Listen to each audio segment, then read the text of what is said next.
Hello once again to all of you sloppy joes out there.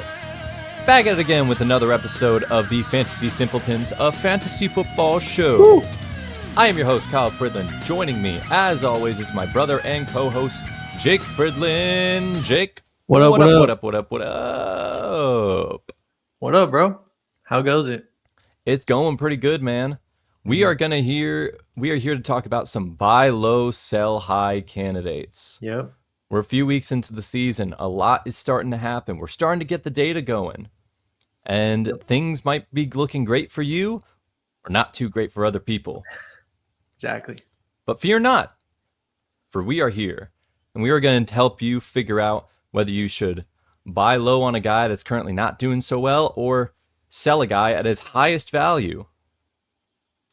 Yeah, exactly.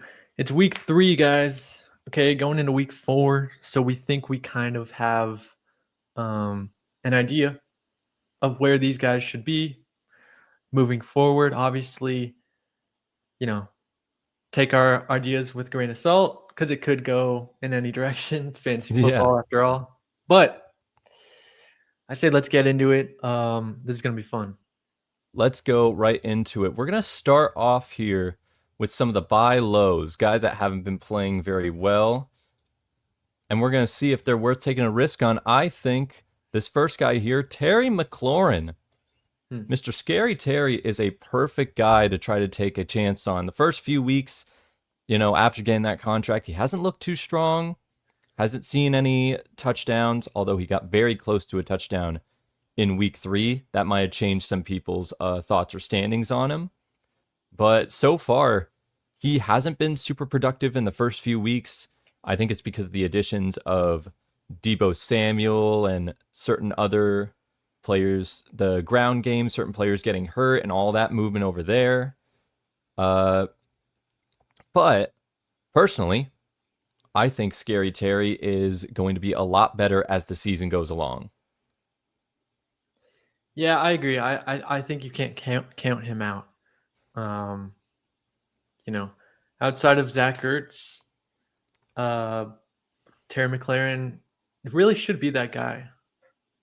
He's had the most connection with Jaden Daniels.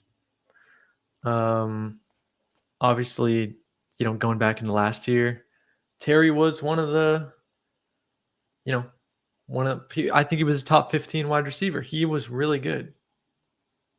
So, yeah, I think he's definitely buy low now. The team is just not looking that good, honestly. Yeah. But I think there's time for Terry to bounce back, most definitely. I think it's a team that's just trying to figure it out. Remember, it is still early in the year. Some teams are a little slower to get through it. Mm-hmm. Scary Terry especially, he missed a lot of practices, a lot of training camp because he was holding out for his contract. Yeah. I think as the season goes along, he's going to get more targets. He's going to get more opportunities, especially in the red zone. Jaden Daniels is not suddenly going to forget, his top red zone target from a season ago. Mm-hmm. He's still going to give him those chances. He's going to give him those looks. I think this also goes with hand in hand with Deebo as well. A guy who personally I think has been a perfect sell high candidate at around the midpoint of the season every year. Mm-hmm. He always starts off pretty well, but then as the season goes along, maybe his body gets beat up, injuries start to happen, or just lack of pure production seems to bring him down a lot. I think that can directly coincide with a bit of an emergence for Terry McLaurin again. Exactly, yeah. And I think, if injuries hit, any part of this offense, Terry will be on the rise. I think we just need to see the offense settle in and for play calls to just kind of improve. So that's the hope. But I think if you can get Terry McLaurin now, for a little bit, then he could be a good flex and even move into a, wide receiver 2, potentially wide receiver 1 down the line. Yeah, absolutely. Yeah. Scary Terry is hopefully gonna have his day. Yeah, the upside is there for sure. And the cost is just relatively low right now. So We should move on to another buy low candidate here, another wide receiver. This is Drake London, a guy who's not off to the start that a lot of people thought he was going to be. You know, presumed to be like this top 10 receiver, but this offense of the Falcons has been really odd. It hasn't been very pass heavy at all. It's been almost exclusively focused through Bijan Robinson and the ground game. What should we do with how are things going to go with like Michael Penix and everything that's happening there with the passing game? I think it's tough because they've played some pretty good teams, right? Yeah. And though Drake London has had solid target share, like he's leading this room, this wide receiver room in targets. So you shouldn't see him as like a guy that's going to go on the downward spiral for that. Yet he hasn't had a touchdown, which is a little bit of a concerning factor. But I do think it's in relation to the teams that they've been playing. And they are playing a couple decent teams in the coming weeks, but then their schedule gets a lot easier, I think. Yeah. So I just think it's been kind of a matchup based start and or sit for a guy like Drake London. But yeah, with the numbers that he's producing, he's definitely undervalued right now. And I think there's only potential for him to go up. But yeah, it is interesting looking at Michael Penix. What do you think though about that? He just needs to chuck it and rip it. Like that. Yeah. I mean, we can give some hardcore analysis. I just watched some of the games. And I'm like, he just needs to really start throwing it deep. He needs to start playing like he did out in Washington. Yeah. Because he's got great deep balls. He's got a great arm. Maybe he's getting over managed, or like he's thinking a little bit too hard about things. I'm not overly worried about Drake London because he's going to get a massive target share. Yeah. And it was a little interesting with the Panthers game because that was a 30-0 complete like mollywhopping of the team. And that shouldn't have happened. Like that was the chance for the passing game to really show up, and it didn't. But there's no way it's going to be like that throughout the season. I feel like that game was probably more of a blip than anything. And it might show some complications with like Penix. It might show some complications with the overall offense. But I think Drake London's going to be safe from all that, as good of an option as he can be. I agree. And if you look at the rest of the wide receiver room, there's no one that's going to be stepping up and, taking over the target share. When you got Ray McLeod, okay? We're talking Ray McLeod as the number 2 wide receiver on the team. We're talking about 5th-year Kyle Pitts. Exactly. And honestly, Kyle's been doing all right this year, but yeah. He's the only guy that's going to be kind of stepping up and taking some of those targets, and I don't think anyone should be scared of that. So, not at all. Yeah. You should absolutely buy low in Drake London. Yeah. This is probably the lowest he'll be. He'll probably have a game where he gets 10 plus receptions, 100 yards, and then bounces off again, and you won't get this opportunity again. Oh yeah, exactly. Once we see those touchdowns come in, it's going to be a different story. But he's going to continue his production for sure. Let's get into a running back here. We got a guy in Quinshon Judkins. Now, I'm a Quinshon Judkins, I don't want to say believer before the season started, but for a guy that was going in like double-digit rounds, I took the shot on him.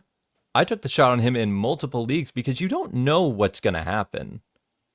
It was all about, is he going to get a suspension? Is this going to delay past the season? He hasn't even signed a contract yet. But once he finally did get this disputed, everything worked out so quickly. And now he's their guy. Like, undoubtedly. No Jerome Ford, no Dylan Sampson. He's their workhorse. and he's just been on the team for not even 2 weeks. Yeah. And I mean, he has the draft capital, so you kind of have to expect that from him.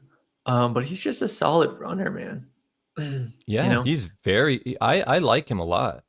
Yeah, I think each game he's played, I mean, he's obviously getting more and more handoffs, but he's just looking better and better. So I think I really only see him going up from here, especially because we know he's their guy moving forward. So um, it's just interesting to me that a lot of people like he's still on a lot of waiver wires.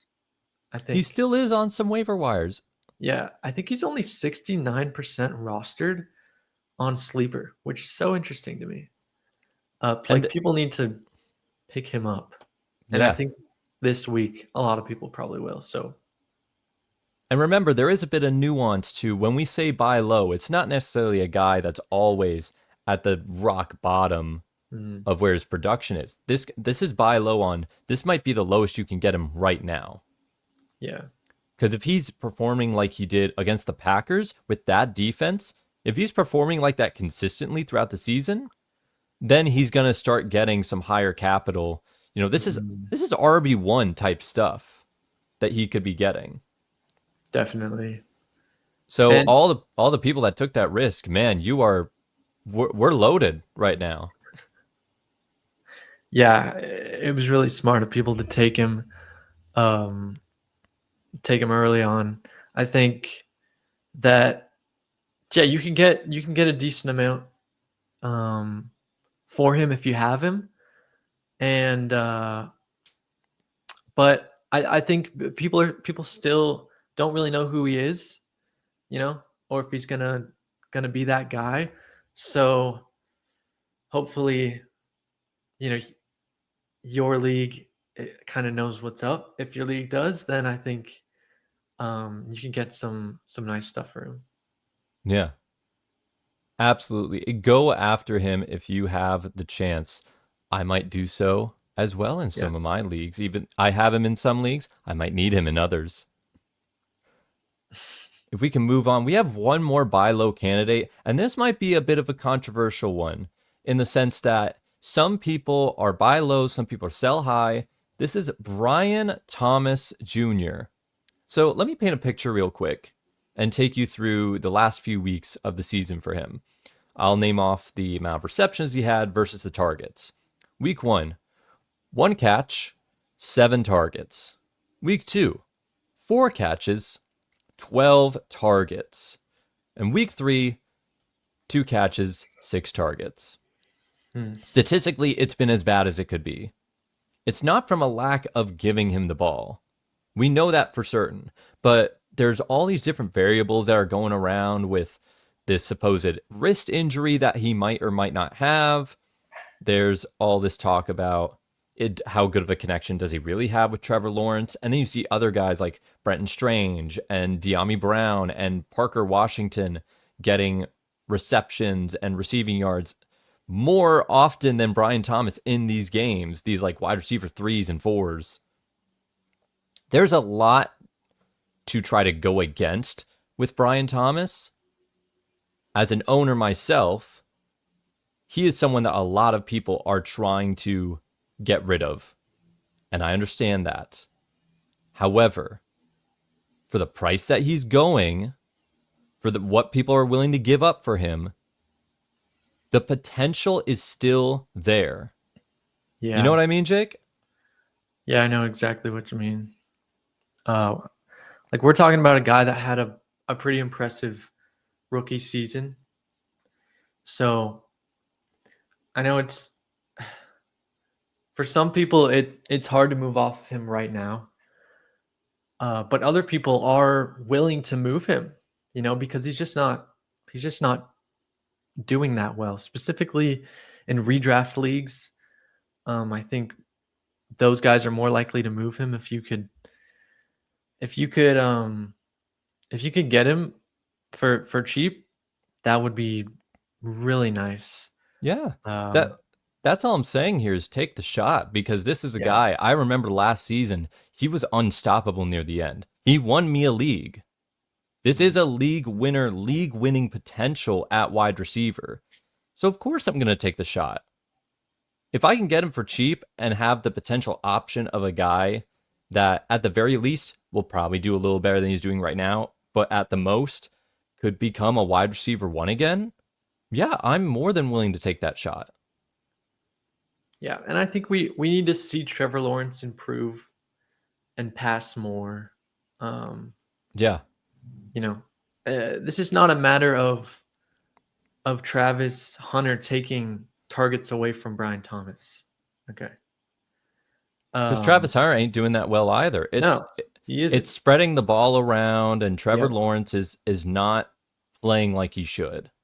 He really isn't. No, I think the team really needs to focus up and start, reallocating the ball more to these guys, and just consider what, the weapons they were using last season, and Brian can definitely be that guy again.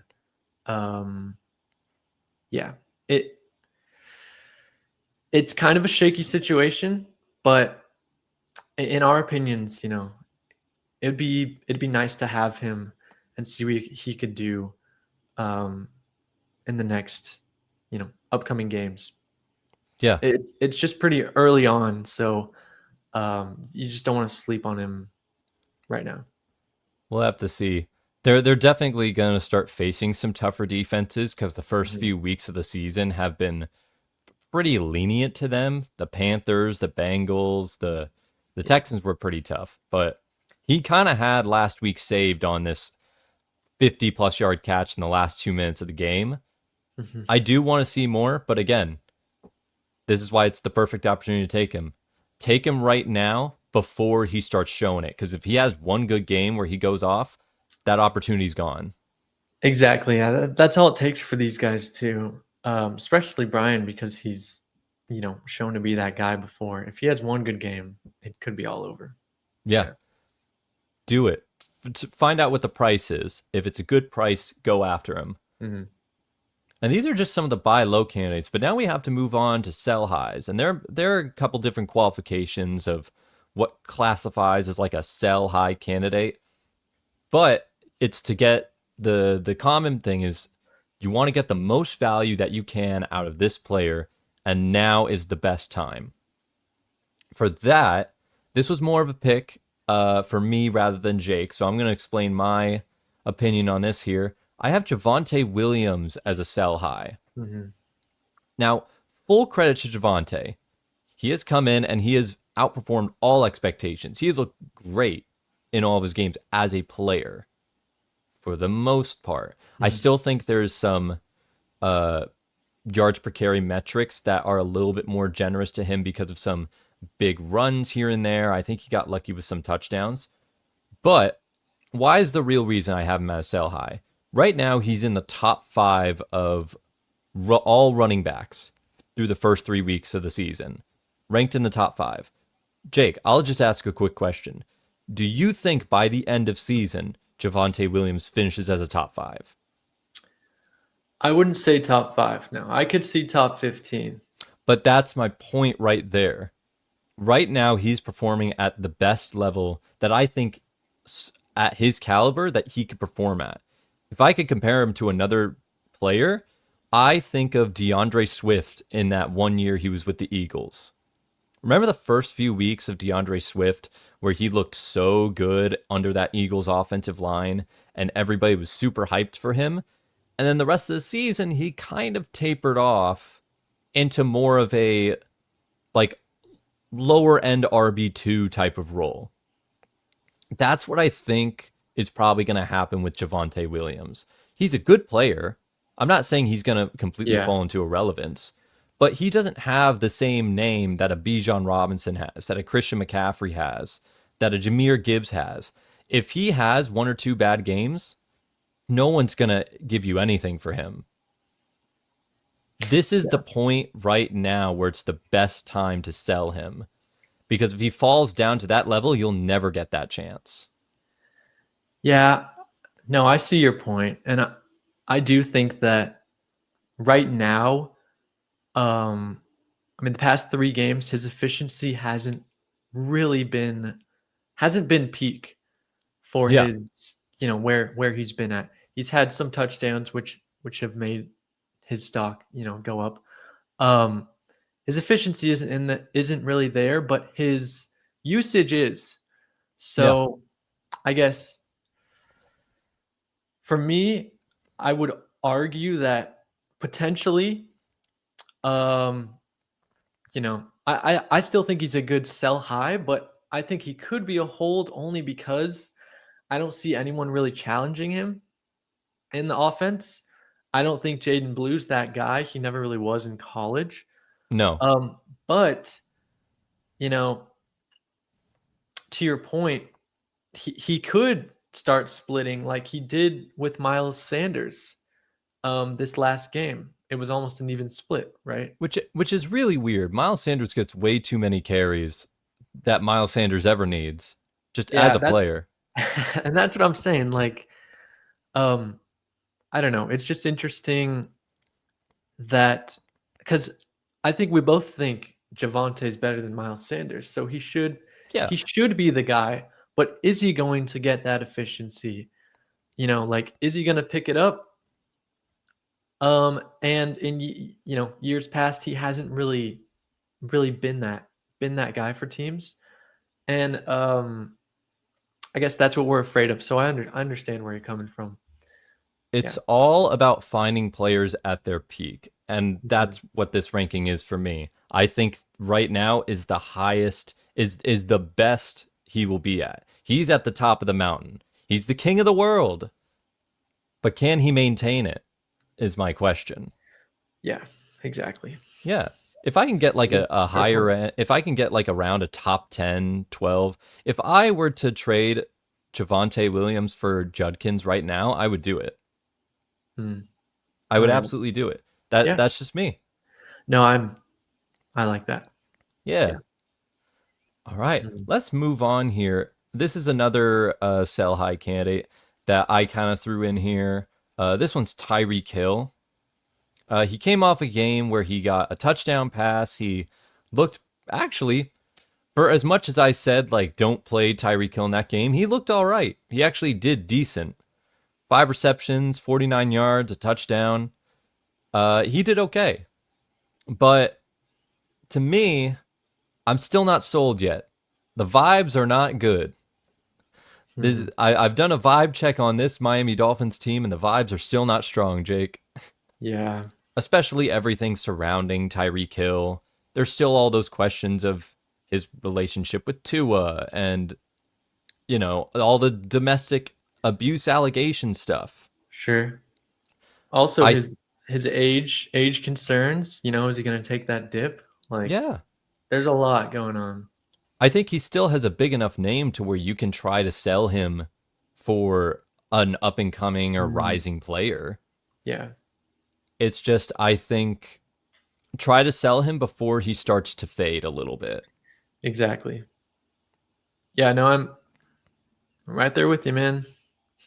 You know, I think if someone offers you big returns, it's worth considering, especially if you can get younger assets or like just more high upside players.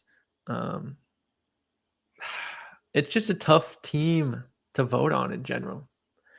it really Not not is. not just the concerns with Tyreek, but with Tua.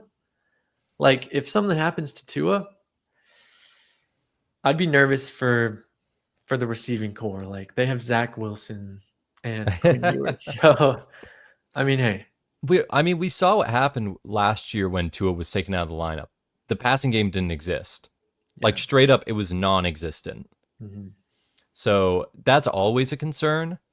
I've always just thought there's a potential that Tyreek Hill could get traded before the trade deadline this season, and if that Mm, happens, that essentially means there's like a 4 or 5 week gap period where nothing's going to happen with him, mhm. where he's either going to be in the last couple weeks of the Dolphins where they kind of take him out, or when he gets traded, then there's like 2 or 3 weeks of him figuring it out on a new team. It was the same. We saw it with Davante Adams last season. There was a huge Right. gap in the season. So for me, there's just way too many variables to properly invest in him. Yeah, totally with you. Yeah. Cheetah's fast, but can he outrun the law? That's a good Let's one. get another sell high candidate in here. This is a running back, and this one actually is a bit back and forth. Another player that people could also put into the buy low. It all depends on what you think of Ashton Jeanty. Yeah. Jake, you were the first one to mention putting him in like the sell high. I was kind of like conflicted on like either side. What are some of the reasoning that you would put for sell high? Right. I think it's in large part my biggest concern is the team itself. Like the offensive line is not great. And I think that fact alone just hurts running backs so much, Yeah. right? So because it's not great, his efficiency is probably going to be low.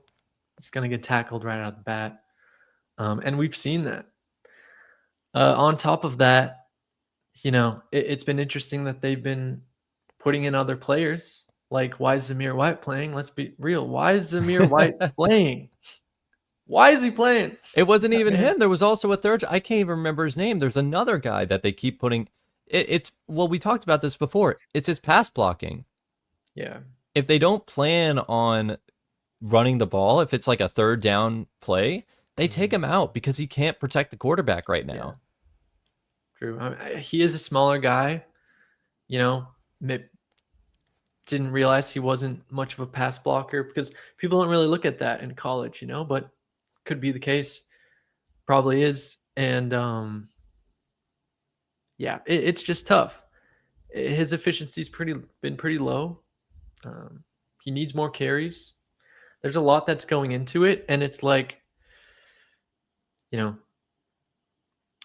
is he just gonna be someone they try to ramp up all season, but it just, he's just gonna be really slow to ramp up?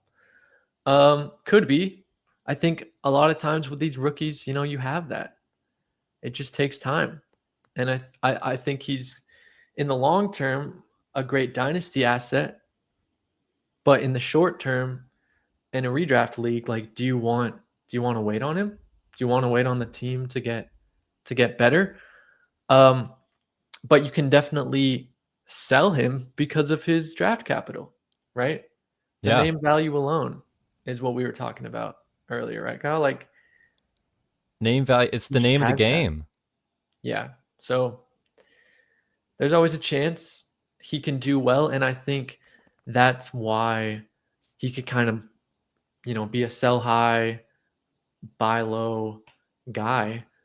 We have him as sell high just because the uncertainty just seems high. Yeah. Right.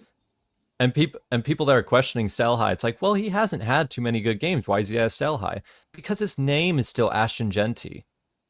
Exactly. He's still a first round running back, and there are many people that are willing to take the risk and want to bring him in. And I don't think it's necessarily for cheap. I think people will trade legit assets to take that risk and try to get Jeanty where he is right now. It all depends on how you value him.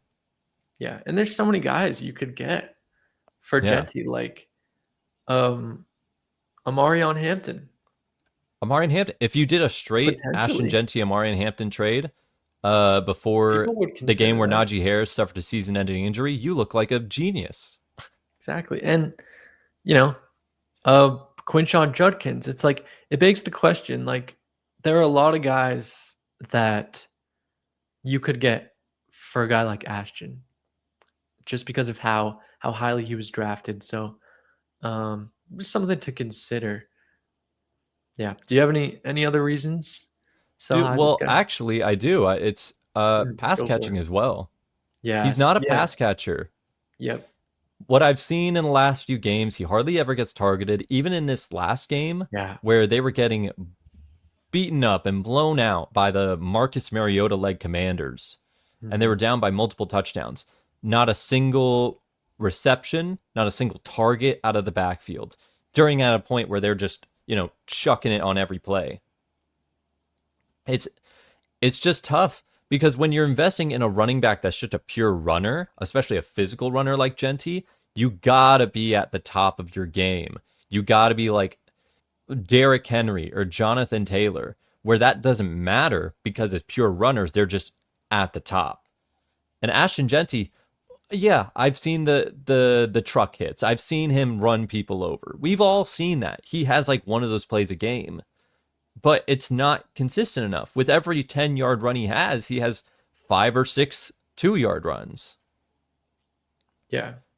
So No, unless he's getting crazy production just running the football on its own, he's not at that point anymore. No. And one of my friends told me this kind of funny thing. Like, we got to remember where Ashton was coming from in college, right? Yeah. He was at Boise State, and they don't play in the highest division of college football. So, like, my friend said something funny, like, this is the NFL. Ashton Jeanty's used to playing against little boys. Northwestern Texas University. Like, come on. He was out there fighting scrubs. Exactly. So, there's that you have to take into consideration. Like, not that he can't play at this level, but it begs the question, like, is he that guy? Was it just a divisional thing in college, mixed with the team kind of struggling to use him in certain ways? It's not the best mix for fantasy. So yeah, it's a combination of things, and who knows? Yeah. Again, we could be wrong. Maybe it changes over time. Maybe he hits that next gear because he still has that playmaking potential. We've seen enough to see he can at least fight off the big guys. Yeah, he could still run people over. It's just, can it be done on a consistent basis? Is the team set up for him to do that? Only time will tell. Mm-hmm. We've only got one sell high candidate left, and I felt like it was important to include a tight end in this scenario. Right now, there's a lot of tight ends popping off. Who's the right type of tight end? It's Travis Kelce. Like, it's just Travis Kelce. Yeah. You can sell this guy on name alone. People will want to take him because he's Travis Kelce. But what I've seen from this week, he's competing with Tyquan Thornton. He's competing with Hollywood Brown. He took out his own teammate, and he still can't get consistent production. This is it. This is his last year, most likely his last year playing football, and he's just not that guy anymore. Yeah, and I think people in their minds have an idea of Travis always being the guy, right? Like, every year he has this respectable track record, and he's a weekly start.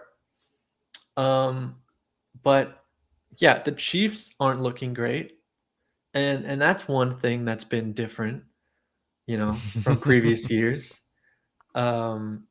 And if that alone doesn't turn you off to Travis Kelce, I don't know what will. They're just looking like a different team, really. And but Travis has had a couple games this season where he's looked decent. So I think you could sell him high there, based off that. Like, the first game of the season, he was the guy, right? His stats are still decent enough to where him and the name is still tradable. But if he doesn't feel like the top target now, is he going to feel like the top target when Xavier Worthy's healthy? Exactly. Is he going to feel like the top target when Rashee Rice comes back from suspension? Yes. Like, that's the big issue here. Yeah. Is that we just don't know how it's going to work out.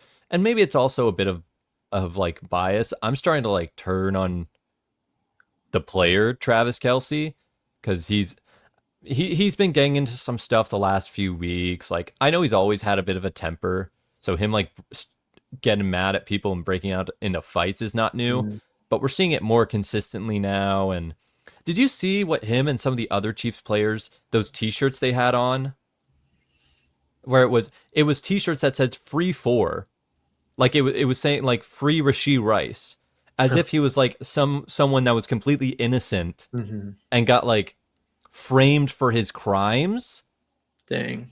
which is very disrespectful to the actual real things that he did. Yeah. And it's like he didn't even like think that through. Mhm. I don't know. I mean, that has nothing to do with the sell high. That's just That's a personal thing. it Yeah, just turns me off a little bit that this totally. guy, he doesn't feel like he's in the right headspace. Yeah. Yeah, it's tough. It's tough. But you're right. When I like going back to the Taekwon Thornton point, like when I see Taekwon getting receptions over Travis Kelce, it does make me worried because I don't know. It it's just interesting. Their game seems different though. Like I feel like Travis should have led this offense more. Like exactly what Yeah. you're saying. And it's just weird that he's not. So if you could get out on him, he might be a tougher sell, to be honest. But some people need tight ends. Um, they're they're harder like commodities to get, and if he could prove to be somewhat consistent, like he has been, then I think you could probably sell him to some people, right? There are definitely some leagues out there that are a lot more casual friendly where you can do this, Hmm. where you can sell him for probably higher than what he's worth. Yeah, sell him for parts, man. He's an old Yeah. guy. So sell him for extra little parts just to keep your team running smoothly. Yeah, take some risks with some young guys. That's what I would do. Yeah. That's kind of the end of our buy low, sell high candidates here. Um, and real quick, are there any other like honorable mentions, or I can think of like a couple, like off the top of my head. Mhm.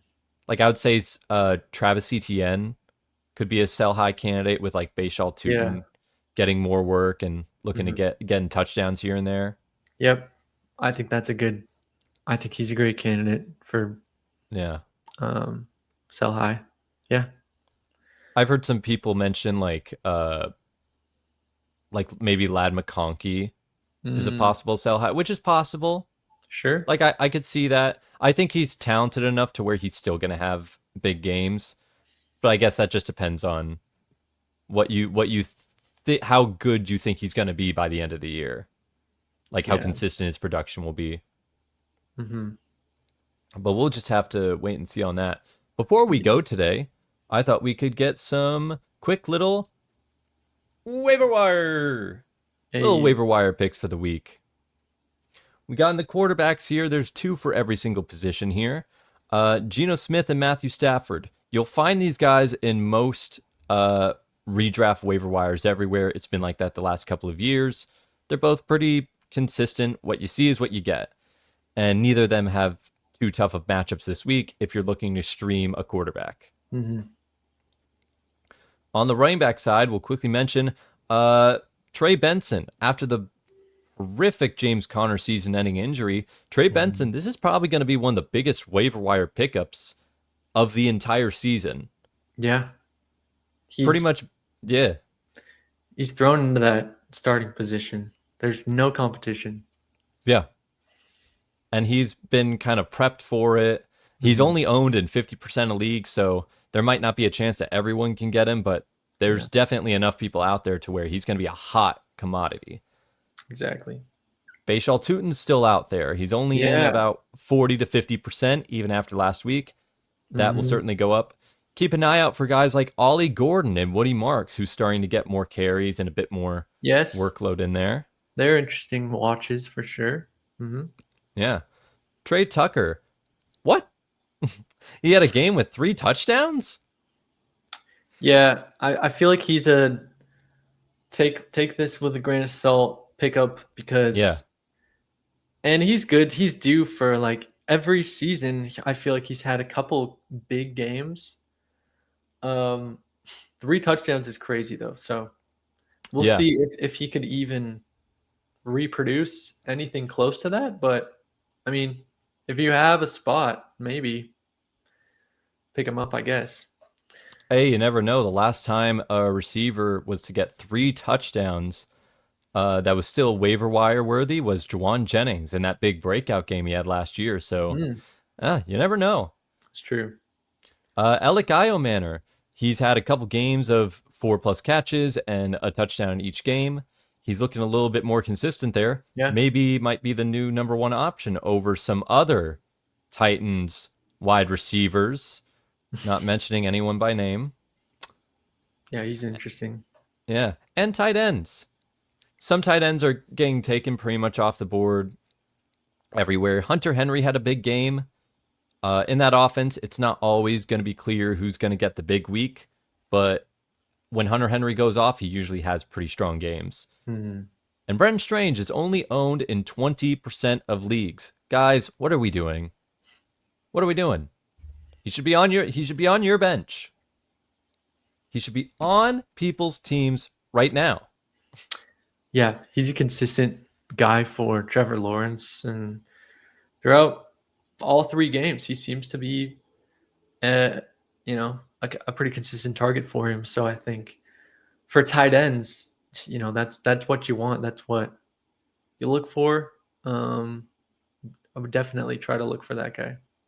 Yeah. Sounds good to me. That is going to be it for our coverage today. For anybody watching this video, thank you so much for watching. Thank you, guys. Absolutely. You can follow us on Instagram, X, TikTok. You can listen to us on Spotify or Apple Podcasts. Jake, anything you want to say before we go off the air here? No, that's about it. Thank you guys for tuning in, and hope to, see you in the next videos. Yeah. We live in a complex world, a lot of fancy stuff going on, but just remember, keep it simple. Stay simple. Yes. Don't overthink.